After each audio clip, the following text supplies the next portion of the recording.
Aujourd'hui, on va découvrir les expériences psychologiques les plus étranges et les plus dérangeantes jamais réalisées. Certaines ont fait avancer la science, et d'autres ont complètement détruit les limites de ce qu'on peut faire au nom de la recherche. On commencera par les expériences les plus classiques, celles qui paraissent simples au premier abord, mais dont les résultats sont bien plus troublants qu'ils n'en ont l'air.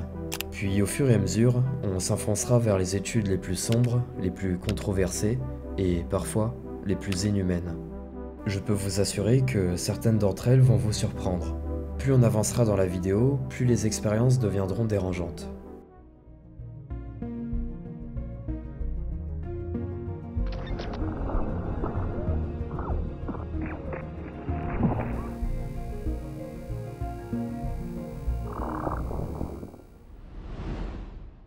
En 1951, le psychologue Solomon Asch cherche à comprendre jusqu'où les gens peuvent se conformer au groupe, même quand ils ont tort.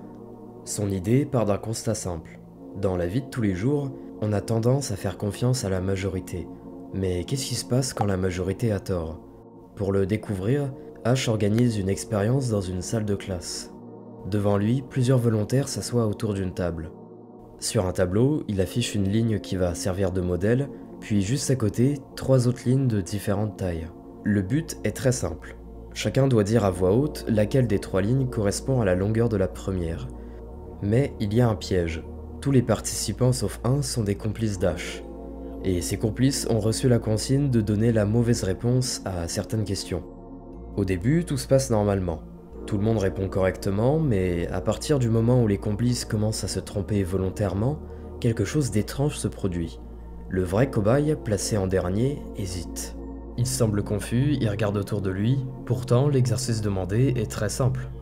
Et finalement, il va dire la même chose que ses voisins. Quand Asch publie ses résultats, ils sont stupéfiants.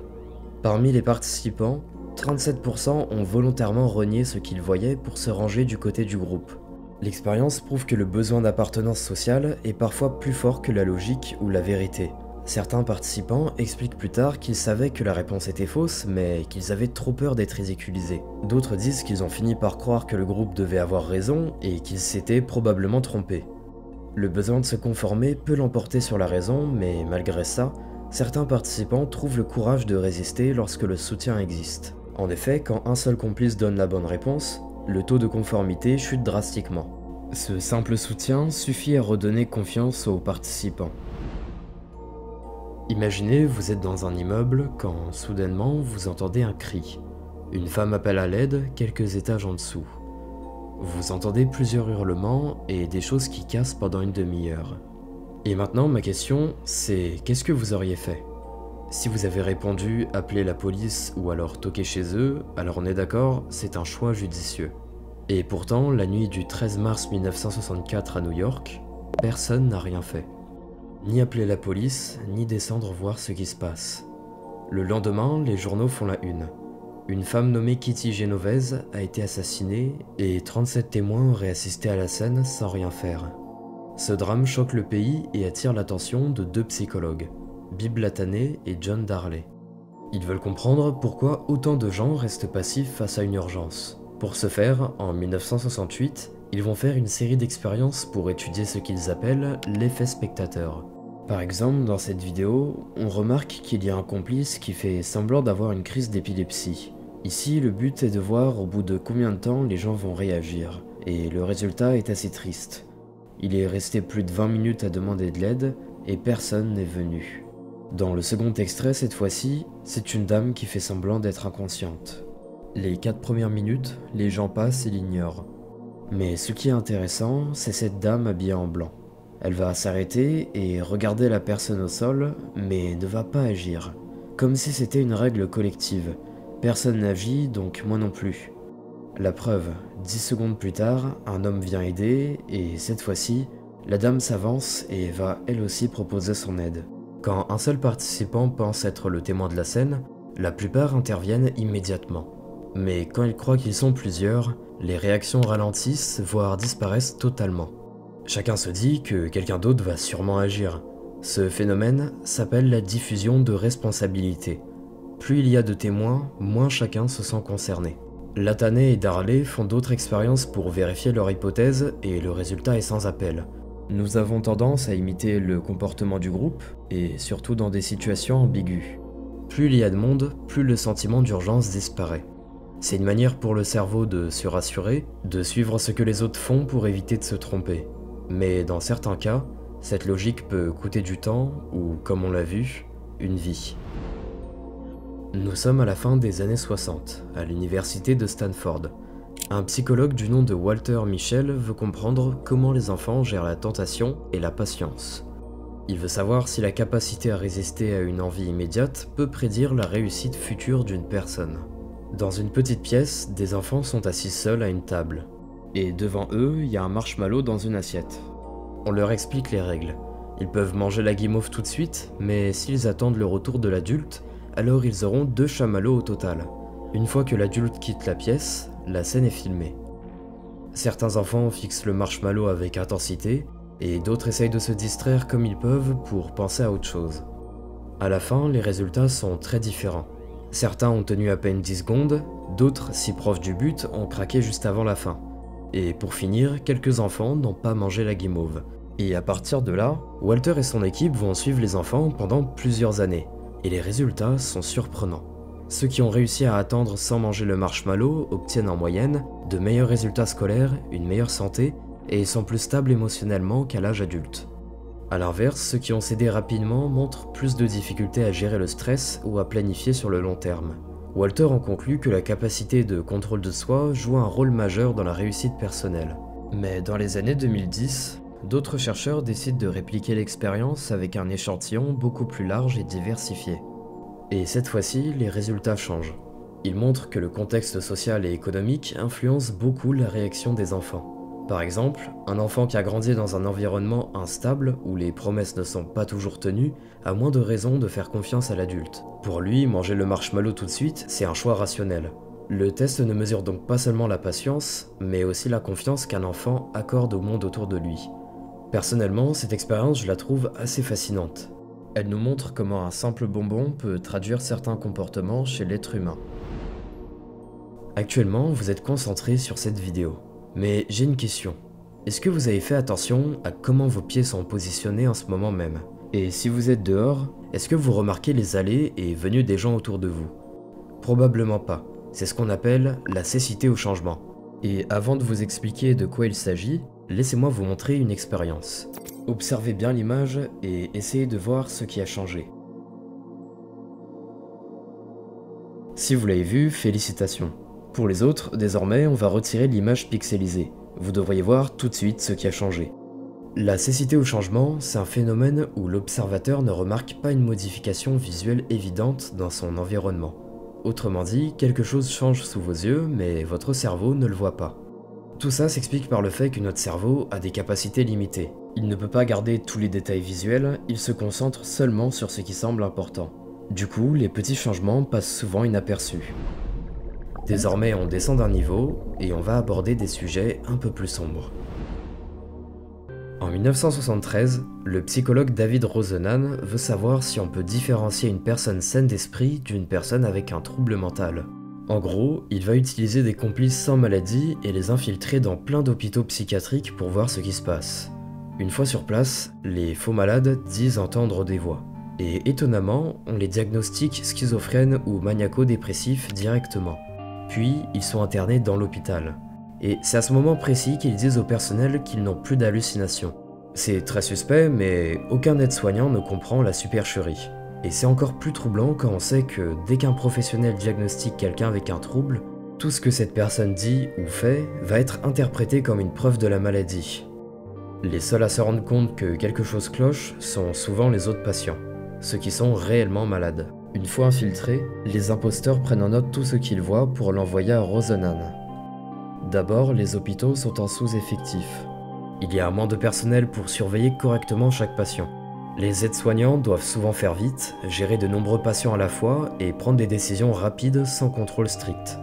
Ce qui veut dire que les médicaments peuvent être donnés de manière automatique ou arbitraire. Parce qu'à cette époque, les infirmiers n'avaient pas le temps de vérifier chaque prescription ou chaque réaction du patient. Tout ça crée donc un sentiment de déshumanisation où le patient devient un numéro plutôt qu'un individu suivi personnellement. Un environnement propice aux violences peut également émerger dans certains cas extrêmes, notamment de la part des aides-soignants sur les malades. Après avoir compilé toutes les informations qu'il reçoit, Rosenan publie son étude dans une revue scientifique.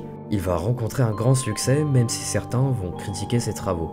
Et d'ailleurs, l'un des hôpitaux cités dans la revue va prendre contact avec Rosenan. Le directeur le met au défi d'envoyer des nouveaux faux patients.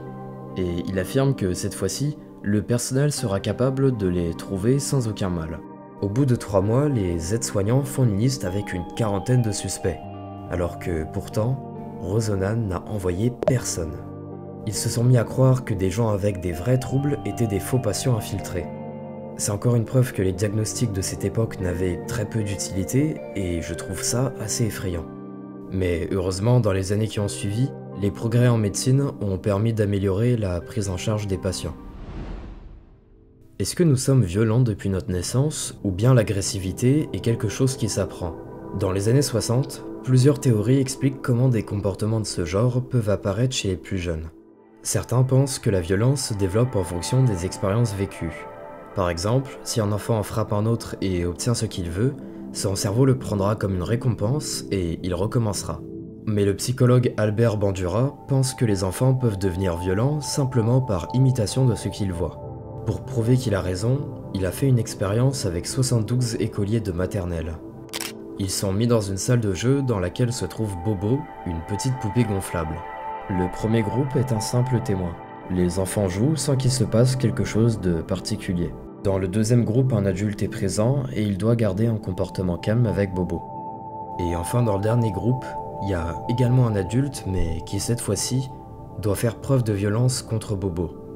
Au final, dans le premier et le deuxième groupe, la plupart des enfants ont continué de jouer sans même faire attention à Bobo. En revanche, ceux qui ont vu des agressions sont devenus très violents contre la poupée. Ils la frappaient, l'insultaient et faisaient même certaines actions que les adultes n'avaient pas montrées. Autrement dit, les enfants ne se contentaient pas d'imiter, ils inventaient de nouvelles façons d'agresser Bobo, ce qui illustre que l'observation peut activer des comportements imaginatifs et pas juste reproduire ce qui est vu. Nous sommes en 1980, et un certain Bobby Shafran s'apprête à faire sa rentrée dans un nouvel établissement. Il est stressé parce qu'il ne connaît personne, mais étonnamment, lorsqu'il rentre, plein d'étudiants lui donnent des tapes dans le dos, comme s'ils étaient amis depuis toujours. Au bout d'un moment, ils se mettent à l'appeler par un prénom qui n'est pas le sien, Eddie. Bobby se met alors à se poser des questions jusqu'à ce qu'il comprenne ce qui lui arrive. Tout le monde le confond avec un autre étudiant qui était là l'année précédente. Bobby continue ses recherches et apprend que lui et Eddie sont tous les deux adoptés. Ils ont également le même âge, le même anniversaire, en plus d'être des sosies parfaits. Ça fait beaucoup de coïncidences quand même. Ils vont alors se rencontrer et ça ne fait aucun doute qu'ils sont tous les deux frères jumeaux.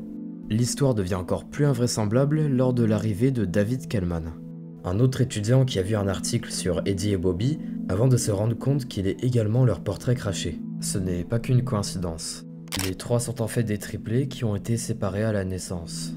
Une fois réunis, ils deviennent connus et commencent à faire le tour des plateaux télé. Mais un grand mystère plane autour d'eux.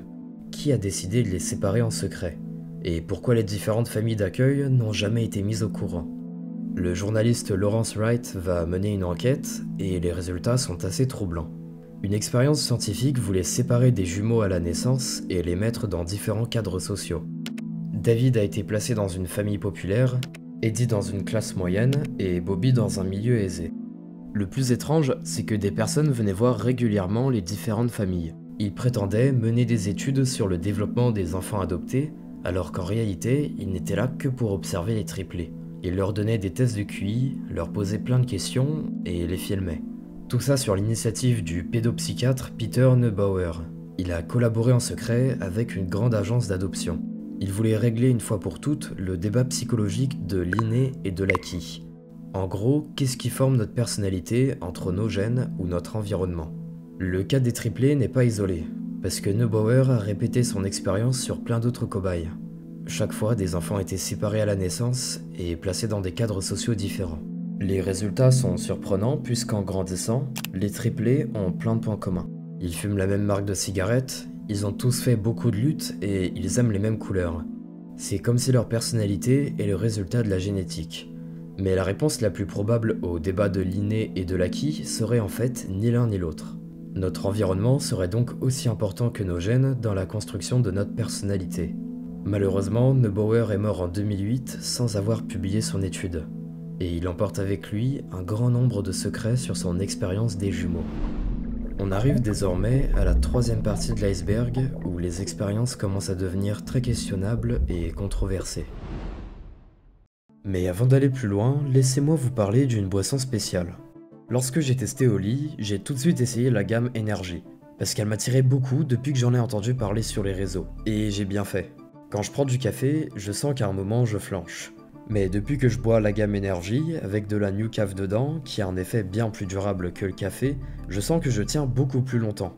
Et quand je vais à la salle de sport, je garde toujours une dose de la gamme Hydratation. Grâce aux vitamines et minéraux qu'elle apporte, je sens que j'ai beaucoup plus d'énergie et que je peux soulever plus facilement des poids lourds. Le concept est simple. Une dose, 50 centilitres d'eau, on secoue et c'est prêt. Pour que ce soit encore meilleur, je la laisse toujours un moment au frigo, environ 1 heure. Le goût est plus équilibré, plus frais, et franchement, c'est le genre de boisson que tu savoures sans même penser que c'est une alternative au soda. Oli ne remplacera jamais l'eau, mais c'est parfait pour varier un peu sans tomber dans des boissons trop sucrées. En novembre, avec leur pack découverte à 49,99€, vous avez 57 portions en plus du shaker. C'est le bon moment pour faire son avis. C'est d'ailleurs comme ça que j'ai trouvé mes 2 goûts préférés en thé glacé, pêche et pomme verte. Les meilleurs, y a pas débat. Si vous voulez essayer, le code Rubness5 offre 5€ sur la première commande, et pour les habitués, le code Rubness donne moins 10% sur tout le site. Le lien est en description et en commentaire. Merci à Oli d'avoir sponsorisé la vidéo. Cette photo est celle d'un petit garçon qui a été utilisé comme cobaye dans une expérience psychologique. Tout commence au Canada en 1966, à la naissance des jumeaux Bruce et Brian Reimer. Tout semble aller pour le mieux dans cette famille, mais après un accident, Bruce va perdre son appareil génital. Ses parents paniquent et décident de consulter le psychologue John Monet. À cette époque, il a une très grande renommée. Il est connu pour ses recherches sur les personnes intersexuées, c'est-à-dire des personnes qui ont des caractéristiques sexuelles ne correspondant pas aux catégories typiques homme ou femme, comme par exemple les chromosomes ou les hormones. Et c'est même le fondateur d'une théorie qui dit que les genres ne sont pas innés, mais qu'il serait seulement une question d'éducation. Monet est persuadé de pouvoir transformer Bruce en fille, étant donné qu'il n'est encore qu'un bébé, et d'après sa théorie, il pourrait retrouver une vie normale sans aucun problème lié à la perte de ses organes génitaux. Le couple Reimer est séduit par cette proposition et accepte que leur bébé reçoive des traitements hormonaux. Bruce devient Brenda et dans les années qui suivent, Monet va parler de cette expérience comme d'une grande réussite. À travers plusieurs ouvrages, il décrit les résultats de ce qu'il appelle l'expérience John, histoire de garder l'anonymat du bébé. Mais plus Brenda grandit, moins elle a l'impression d'être une fille. Elle déteste jouer à la poupée, elle court, elle est violente et n'a aucun ami à l'école. En plus de ça, elle ne supporte pas ses visites chez le docteur Monet qui a des comportements abusifs. Il va demander à elle et à son frère de faire des choses très inappropriées. Le docteur va leur demander de produire des jeux de mimes obscènes, ainsi que montrer à Brenda des images pour adultes. Le début de l'adolescence de Brenda est marqué par des dépressions. À ses 15 ans, ses parents craquent et lui disent toute la vérité sur son genre de naissance. Brenda va alors faire le choix de changer une nouvelle fois d'identité. Elle se renomme David et arrête les traitements hormonaux. Comme l'affaire s'est bruite, l'expérience de Monet devient extrêmement critiquée. Pour David, toutes ces années ont été vécues comme un lavage de cerveau. Malgré tout, il semble se remettre du traumatisme. À 22 ans, il finit par se marier. Mais pour autant, il ne va pas connaître une fin heureuse. La vie de couple de David va se détériorer jusqu'à ce qu'il mette fin à ses jours quelques années plus tard. Quelle que soit la validité scientifique des théories de John Monet, son expérience montre surtout que la manipulation psychologique et médicale d'un enfant peut avoir des conséquences dévastatrices. Pourtant, Monet est persuadé qu'il n'a pas échoué et que David aurait simplement été, je cite, « trop vieux pour les traitements ». Quoi qu'il en soit, cette expérience a brisé David, et imposer des transformations aussi radicales à un enfant à son insu ne peut pas être la solution. Le 11 avril 1961, le procès du criminel de guerre Adolf Eichmann fait la une dans le monde entier. Et alors que tout le monde s'attend à découvrir un monstre, Eichmann paraît totalement indifférent à ce qui lui arrive. Quand on demande pourquoi il a commis un crime contre l'humanité, il dit simplement qu'on lui a ordonné de le faire. C'est dans ce contexte que le psychologue Stanley Milgram va se poser une question. Jusqu'où peut-on aller pour obéir aux ordres ? En 1963, il publie dans un journal local des annonces pour trouver des participants à une expérience. Le principe est le suivant. Il y a 3 personnes. La première est le psychologue qui dirige tout et donne des ordres. Avec lui, il y a un autre cobaye devant une machine. Quand il appuie sur les différentes commandes, il peut envoyer des électrochocs plus ou moins forts. Et celui qui les reçoit, c'est le 3e cobaye qui doit répondre correctement à des tests de mémorisation. Vous l'avez sûrement déjà compris, mais la vraie expérience se passe avec le premier cobaye. Jusqu'où va-t-il obéir ? Et surtout, est-ce qu'il est prêt à faire du mal à quelqu'un si le psychologue lui ordonne ? Au début, le cobaye qui reçoit les électrochocs gémit.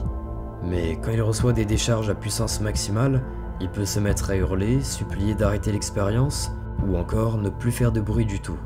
Le premier cobaye devant les boutons hésite, mais à chaque fois, le psychologue lui répond simplement de continuer l'expérience.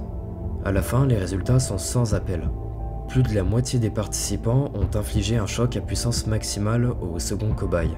Heureusement qu'il s'agit d'une mise en scène et que, mis à part l'individu qui appuie sur les boutons, le psychologue et le cobaye qui simule la douleur sont des acteurs. Mais ça reste frappant de se dire qu'on pourrait faire du mal aux autres simplement parce qu'on ne leur donne. Dans les années qui suivent, le résultat des expériences de Milgram seront contestés. Peut-être que les participants se rendaient compte que le second cobaye était un faux. Pour s'en assurer, Charles Sheridan et Richard King créent une variante de l'expérience en 1972 qui est beaucoup plus obscure. C'est exactement le même fonctionnement, mais cette fois-ci, ils mettent des petits chiens à la place d'un acteur. Les cobayes essayent de le dresser dans une petite cage. S'il réussit l'exercice, on passe au suivant. Sinon, il reçoit des électrochocs de plus en plus forts. Sur 26 personnes, seulement 6 ont refusé d'envoyer une décharge à puissance maximale. Ce qui veut donc dire que le reste des participants ont infligé des douleurs terribles aux chiots.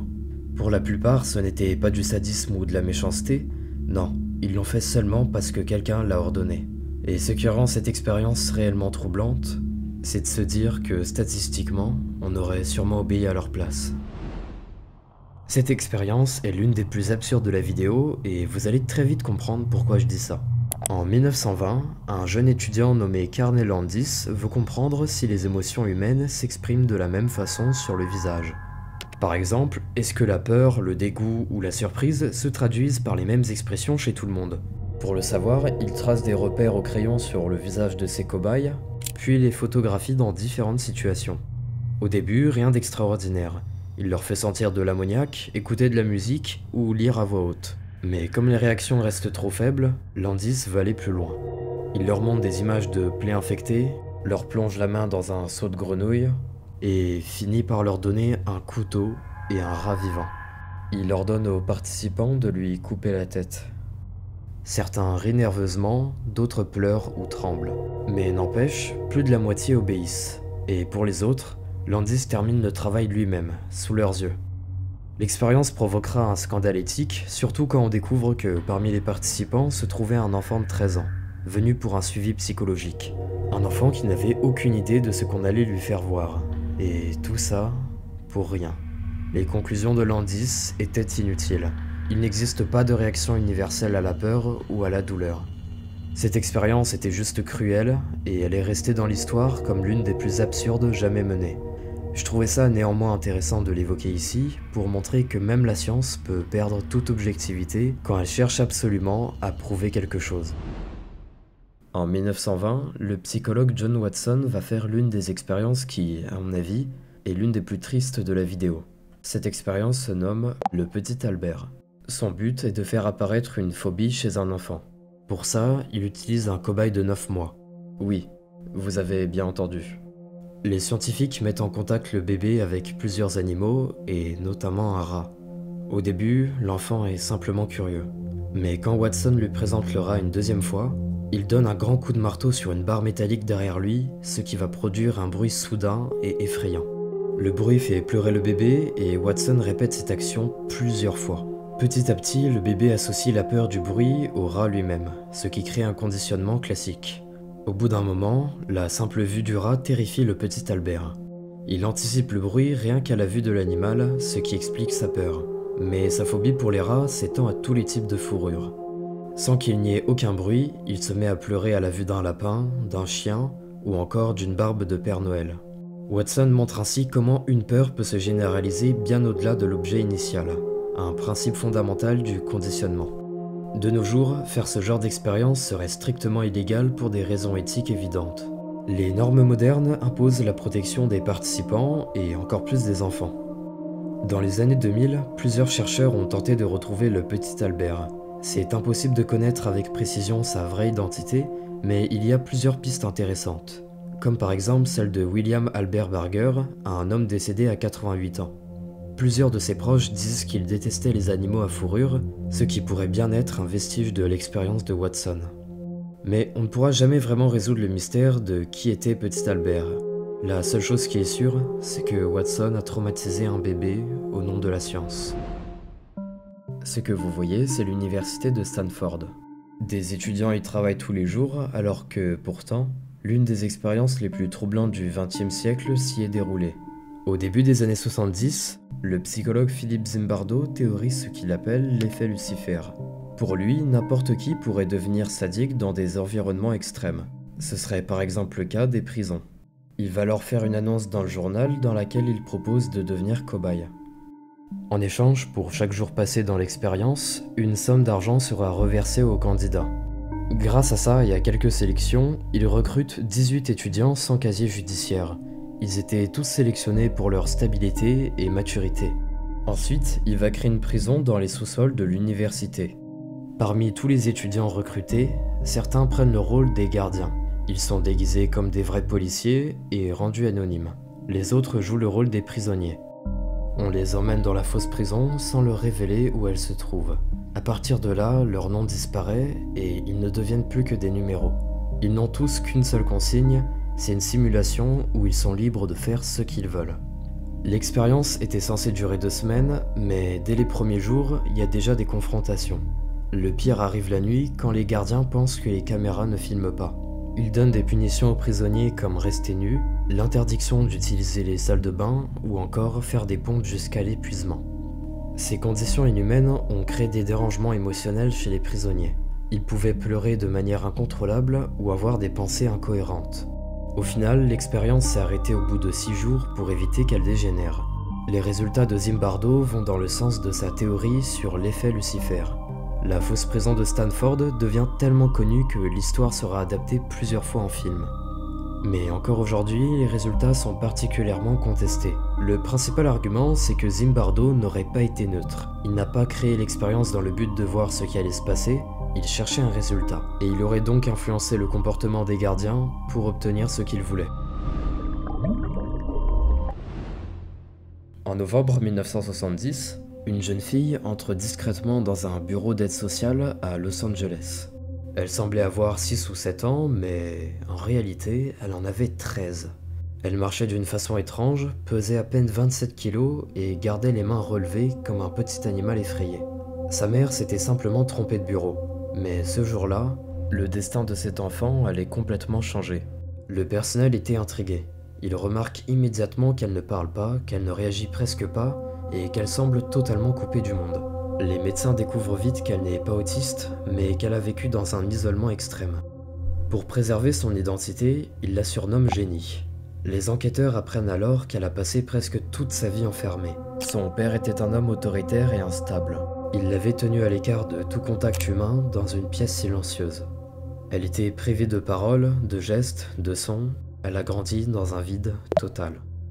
Après la mort de sa grand-mère, le père sombre dans la paranoïa. Et quand la situation finit par être découverte, il met fin à ses jours laissant une simple note « Le monde ne comprendra jamais ». Maintenant que vous connaissez mieux le contexte, revenons à Jenny. Au départ, les médecins pensaient que l'enfant ne comprendrait jamais le monde autour d'elle. Malgré des années d'isolement, elle observe, s'adapte et apprend à communiquer à sa manière. Elle utilise des gestes, des dessins, parfois un simple regard pour exprimer ce qu'elle ressent. Peu à peu, elle redécouvre le quotidien. Jouer, reconnaître les sons, sourire, les chercheurs réalisent alors quelque chose d'inattendu. Jenny raisonne sans passer par le langage. Elle comprend les situations, forme des associations d'idées expriment des émotions complexes, tout ça sans même savoir les nommer. Cette découverte bouleverse les chercheurs. La pensée et la parole ne sont pas toujours indissociables. À ce moment-là, Jenny vit dans un environnement bienveillant, entourée d'experts et de soignants. Mais avec le temps, les progrès se stabilisent. Elle apprend de nouveaux mots, mais peine à les organiser en phrases. C'est à partir de là que les scientifiques commencent à parler d'une fenêtre critique.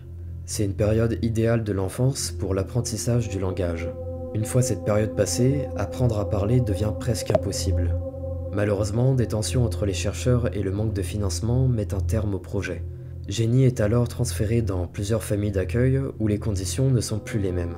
Les progrès réalisés au fil des années finissent peu à peu par s'effacer. Aujourd'hui encore, on dit qu'elle vivrait dans un établissement spécialisé, bien loin des médias et du public. Si cette expérience est si basse dans la vidéo, c'est parce qu'elle est née d'une tragédie bien réelle. Derrière les avancées scientifiques qu'elle a permises, il reste avant tout le destin d'une enfant brisée par l'isolement, puis ballottée par des institutions incapables de la protéger durablement. Dans les années 50, un chercheur américain veut comprendre ce qu'est vraiment l'amour. Est-ce un simple besoin biologique ou quelque chose de plus profond? Ce chercheur se nomme Harry Harlow, et pour répondre à ces questions, il va mener une série d'expériences terrifiantes sur des bébés singes. Des tests qui, encore aujourd'hui, sont considérés comme parmi les plus cruels jamais réalisés en laboratoire. Harry est persuadé que les bébés animaux ressentent de l'affection pour leur mère uniquement parce qu'elle les nourrit. Comme si l'amour était forcément lié à quelque chose qui apporte de l'utilité. Alors il va mettre au point une expérience tristement célèbre en utilisant des bébés singes comme cobayes. Il va construire des mannequins qu'il nomme lui-même des mères de substitution. La première poupée en métal possède de la nourriture, le deuxième est en tissu avec une forme entièrement adaptée pour le confort. Le singe reste environ 1 heure sur celle en métal pour manger, mais dès qu'il a fini, il passe la plupart de son temps sur celle en tissu. Pour s'assurer que le bébé singe considère vraiment cet objet comme sa mère, Harry met au point un automate qui doit terrifier l'animal. Comme c'est encore un enfant, il ira forcément se réfugier vers ce qu'il considère comme une source de sécurité et de réconfort. Et quand Harlow l'active, le singe se rend directement sur la deuxième mère en tissu. Il est vraiment surpris, mais il vient de se prouver à lui-même que l'affection est aussi importante que la nutrition dans le développement d'un enfant. Malheureusement, il ne va pas s'arrêter là. Cette fois-ci, il crée 2 cages. Une semi-sociale, où les bébés singes sont privés de contact physique, et enfin les cages d'isolement total, où ils se développent sans la moindre interaction. Les singes dans les cages sociales présentent des comportements anormaux, et ils vont par exemple regarder dans le vide, ou encore se blesser volontairement. Mais pour ceux qui ont terminé en isolement, c'est encore pire. Ils se renferment totalement sur eux-mêmes. Même si cette expérience est très controversée, Harlow montre que rester seul trop longtemps peut avoir des conséquences irréversibles sur la santé mentale. Et on ne dirait pas comme ça, mais à l'époque, il a mené des recherches très novatrices. Sauf qu'il est déjà critiqué pour son manque d'éthique, et ses derniers travaux vont aller trop loin. En effet, après 1971, la femme de Harlow meurt d'un cancer. Le psychologue plonge alors dans une grave dépression qui va lui inspirer la fosse du désespoir. Il place des boîtes verticales avec des surfaces glissantes. Dedans, il enferme des bébés singes qui ont vécu 3 mois dans un environnement sain. Au début, les animaux sautent dans l'espoir de s'enfuir. Sauf qu'à chaque fois qu'ils tentent une action, ils glissent lentement et reviennent à leur point de départ. Ils finissent par s'épuiser et comprendre qu'ils n'ont aucun moyen de sortir. Alors au bout d'un moment, ils se roulent par terre et restent sans bouger. Une fois qu'ils sont relâchés de la fosse, les singes ne jouent plus. Ils fuient les interactions avec leurs compagnons et restent dans cet état parfois pendant des mois. Après la mort de Harlow en 1981, ses travaux continueront d'être extrêmement critiqués. J'ai un peu l'impression que ce scientifique a simplement rejeté ses peurs sur des animaux innocents. Le prochain sujet pourrait presque ressembler à une théorie du complot. Pourtant, plein de documents prouvent bel et bien l'existence du projet MKUltra. Pour le contexte, dans les années 50, la guerre de Corée fait rage et des soldats américains sont emprisonnés.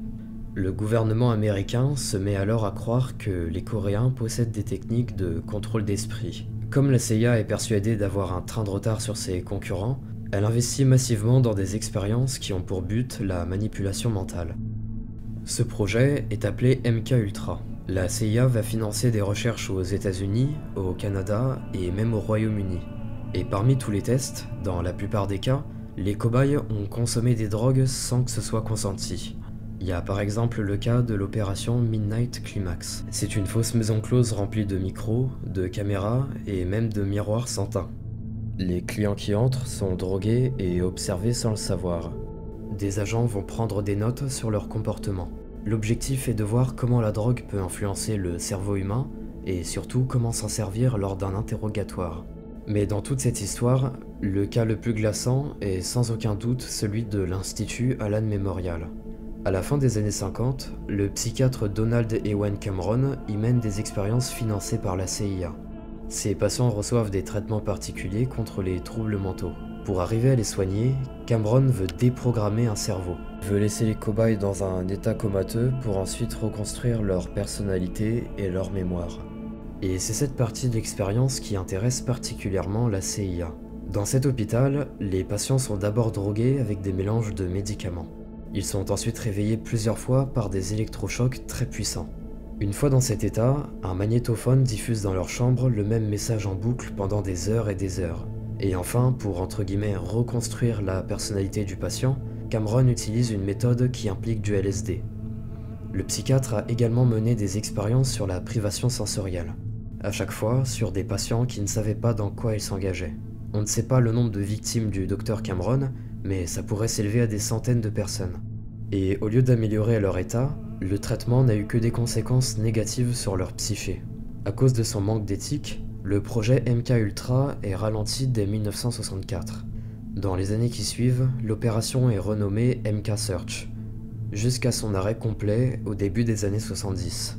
C'est probable qu'on ne connaisse qu'une petite partie des expériences sur le contrôle d'esprit, car sur l'ordre du directeur de la CIA, un grand nombre d'archives ont été brûlées peu après le Watergate.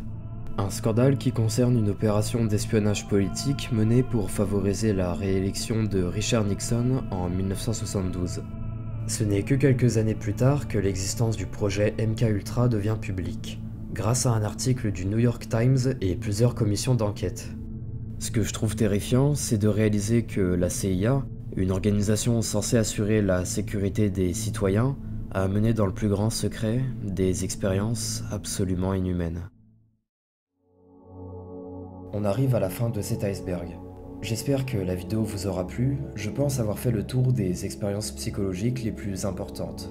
Parce que oui, il y en a des dizaines d'autres, mais certaines ont des thématiques très similaires au sujet qu'on a vu tout à l'heure. Et basiquement, j'aurais juste répété le but de l'expérience, ça n'a pas trop d'intérêt. En tout cas, sachez que je vais sortir de ma zone de confort prochainement et essayer de faire des vidéos centrées sur un seul sujet cette fois-ci. Beaucoup d'entre vous me l'ont recommandé et vous avez tout à fait raison. Vous inquiétez pas, si vous êtes des fans d'iceberg, il y en aura toujours quelques-uns, mais un peu moins qu'avant. Sur ce, c'était Rumness, à bientôt.